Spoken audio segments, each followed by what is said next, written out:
ये उस वक्त की बात है जब मैं 6वीं क्लास में पढ़ती थी। भला इतनी उम्र में बच्चों को किस बात का होश होता है। जब मेरे भाई बहन सो जाते थे तो रात को अंकल मुझे उठाकर अपने साथ अपनी चारपाई पर ले जाते थे। मुझे ये बात समझ नहीं आती थी कि वो ऐसा क्यों करते हैं। मैं उस वक्त गहरी नींद में डूबी हुई होती थी। अगर मैं कभी जाग भी जाती थी तो वो मुझे चॉकलेट देकर फिर से सुला देते थे और कहते थे कि ये सब हमारे बीच की बातें हैं, तुम किसी और को मत बताना। अगर वो ना भी कहते तब भी मैं किसी को क्या ही बताती, क्योंकि मुझे खुद समझ नहीं आता था कि मेरे साथ क्या हो रहा है। वक्त गुजरता गया और वो रोज ही मेरे साथ। हेलो दोस्तों, आज की इस रोमांचक कहानी में आप सभी का स्वागत है। ये मेरे होश संभालने से पहले की बात है। तब मेरी उम्र मुश्किल से 10 साल थी। एक रोज पापा के एक दोस्त हमारे घर आए। वो हमारे शहर में नौकरी की तलाश में आए थे, इसलिए मेरे पापा ने उनको रहने के लिए हमारे घर में जगह दे दी थी। हमारे घर में सिर्फ 2 कमरे थे। एक कमरा वो था जिसमें मम्मी पापा सोते थे और दूसरे कमरे में मैं और मेरे भाई बहन सोते थे। वो मेरे पापा के बचपन के दोस्त थे, लेकिन मेरे पापा उन्हें अपने भाई का दर्जा देते थे। अंकल का नाम दानिश था। जब मेरी अम्मी ने पापा से दानिश अंकल के बारे में पूछा तो पापा ने बताया कि यह मेरे बचपन के दिनों का दोस्त है। इन दिनों ये बड़ी मुश्किल से गुजर रहा है। इसके पास कोई नौकरी भी नहीं है। ये हमारे शहर में नौकरी की तलाश के लिए ही आया है। हमारी दोस्ती भाइयों जैसी है। जब इसने अपनी मुश्किलों के बारे में बताया तो मैं इसे इनकार नहीं कर पाया।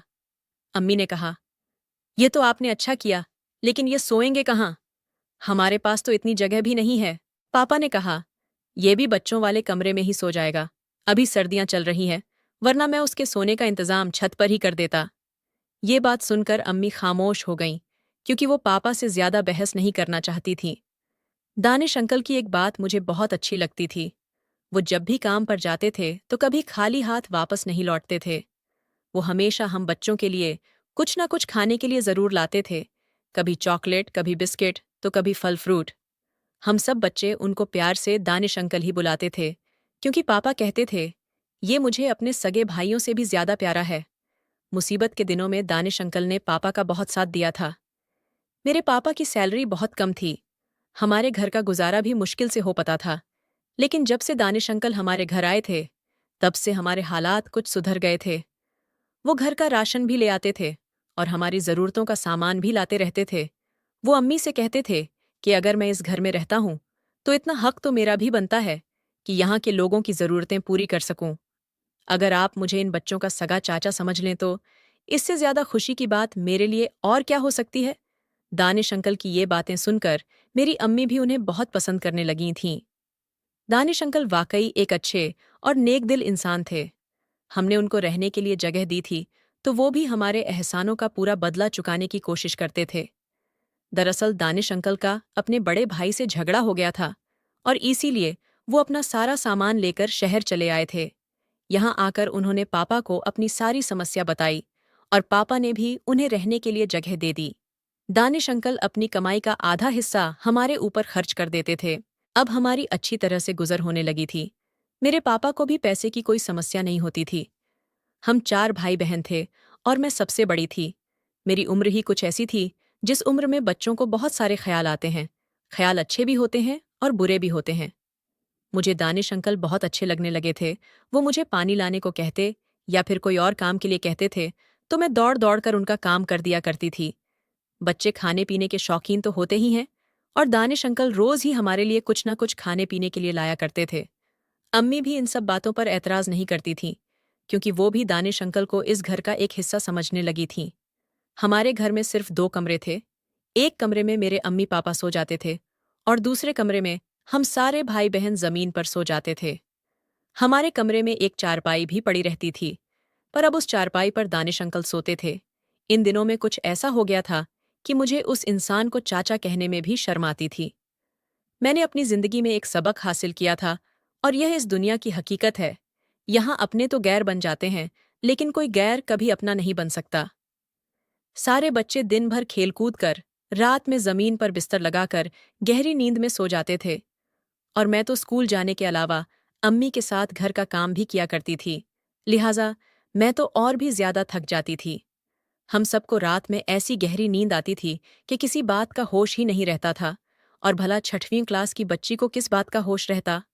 रात में जब मेरे सारे भाई बहन गहरी नींद में सो जाते थे, तो दानिश अंकल मुझे उठाकर अपने साथ चारपाई पर लिटा लेते थे। मैं उस वक्त गहरी नींद में डूबी हुई होती थी। अगर मैं कभी जाग भी जाती थी तो वो मुझे चॉकलेट या बिस्किट देकर फिर से सुला देते थे और कहते थे कि ये सब हमारे बीच की बातें हैं, तुम किसी और को मत बताना। अगर वो ना भी कहते, तब भी मैं किसी को क्या ही बताती, क्योंकि मुझे खुद समझ नहीं आता था कि मेरे साथ क्या हो रहा है। धीरे धीरे वक्त गुजरता गया।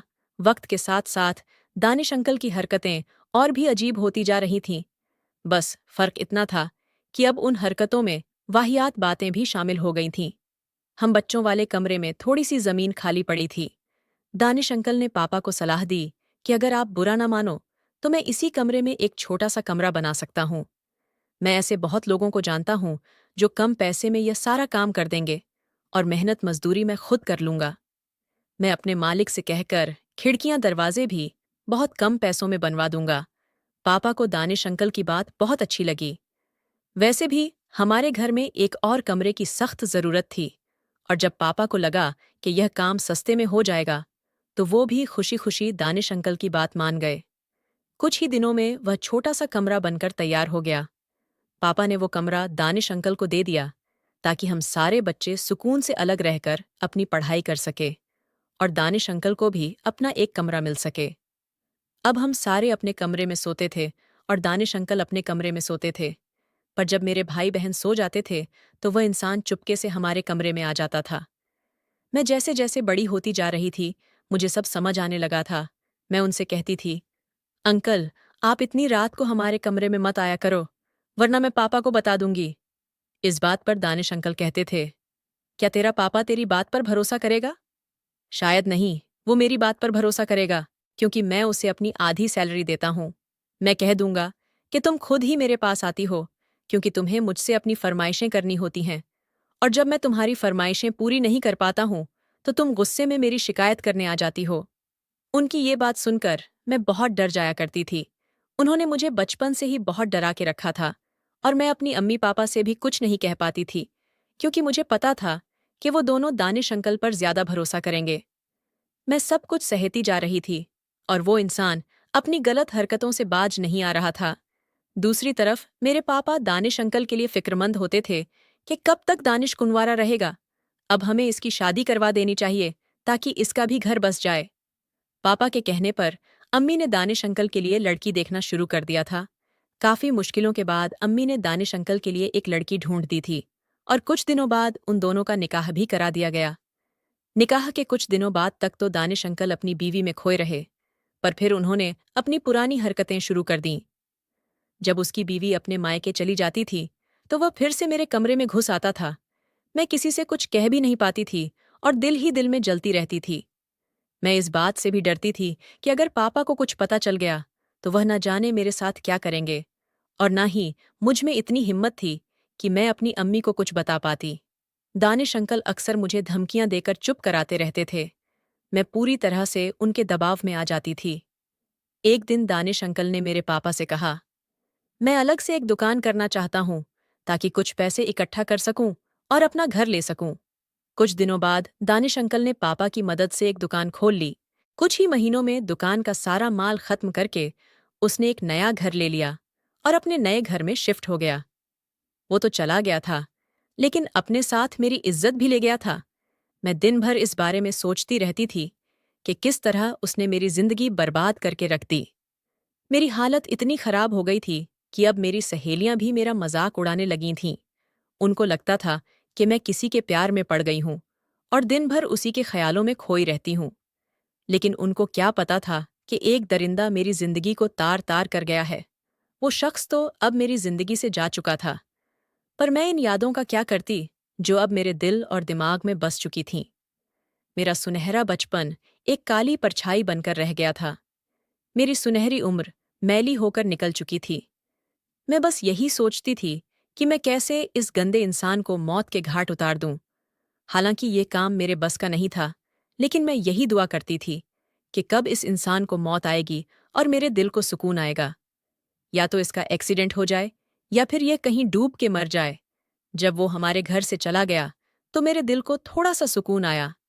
मैं अपने कजिन रेहान को बहुत पसंद करती थी, पर मैं यह भी जानती थी कि मैं उसके काबिल नहीं हूं। एक अरसे तक मैं उसके प्यार के लिए तरसती रही, लेकिन मेरी बदनसीबी देखिए, जब वो खुद मेरा हो जाने के लिए तैयार हो गया तो मैंने उसे इनकार कर दिया। हमारे बीच मोहब्बत का कोई चक्कर नहीं था, लेकिन रेहान मुझे पसंद करने लगा था, इसलिए उसके परिवार वालों ने मेरे पापा से बात की थी। रेहान मुझे अपनी दुल्हन बनना चाहता था, और उसकी दुल्हन बनना तो मेरा सबसे खूबसूरत सपना था। एक दिन रेहान ने मुझसे बात की और निकाह के लिए मेरी रजामंदी के बारे में पूछा। वो बोला, अगर तुम मुझे पसंद करती हो तो इस निकाह के लिए हाँ करना, नहीं तो कोई जबरदस्ती नहीं है। लेकिन एक बात मुझे सच सच बताना, क्योंकि मैं झूठ बर्दाश्त नहीं कर पाता हूं। अगर तुम्हारा पास्ट में किसी से संबंध रहा हो तो मुझे सच बता देना। रेहान की यह बात सुनकर मेरे सारे सपने चकनाचूर हो गए थे, क्योंकि मैं अपनी जिंदगी की बेशकीमती चीज खो चुकी थी, पर मैं उसको सच भी नहीं बता सकती थी। इसलिए मुझे अपने दिल पर पत्थर रखकर यही कहना पड़ा कि रेहान, तुम एक अच्छे इंसान हो, पर मेरा ख्याल छोड़ दो। मैंने कभी तुम्हें निकाह के नजरिए से नहीं देखा। मैं तुमसे निकाह नहीं करना चाहती, क्योंकि मुझे किसी और से प्यार है, और यही मेरी सच्चाई है। मेरी बात सुनकर रेहान बहुत मायूस हो गया था, मगर मैं उसको नहीं बता सकती थी कि बचपन में मेरे साथ किस तरह का जुल्म हुआ है। मैंने रेहान के अलावा आज तक कभी किसी से प्यार नहीं किया था, पर यह सच्चाई मैं रेहान को नहीं बता सकती थी। आपको मेरी इस कहानी से यही सीख मिलेगी कि कभी किसी पराये मर्द को अपने घर में ना लाएं, क्योंकि बाहर का कोई भी मर्द आपकी बहन बेटियों को गलत नज़र से ही देखेगा। आज के ज़माने में हम किसी पर भी इतना भरोसा नहीं कर सकते, इसलिए आप सभी से गुजारिश है कि अपनी फैमिली का अच्छे से ख्याल रखें। कमेंट करके ज़रूर बताइएगा कि आपको ये कहानी कैसी लगी। अगर आपको ये कहानी पसंद आई हो तो इसे लाइक करें और अपने दोस्तों के साथ भी शेयर करें। आगे भी ऐसी रोमांचक कहानियों के लिए हमारे चैनल को सब्सक्राइब करें और बेल आइकन दबाना ना भूलें।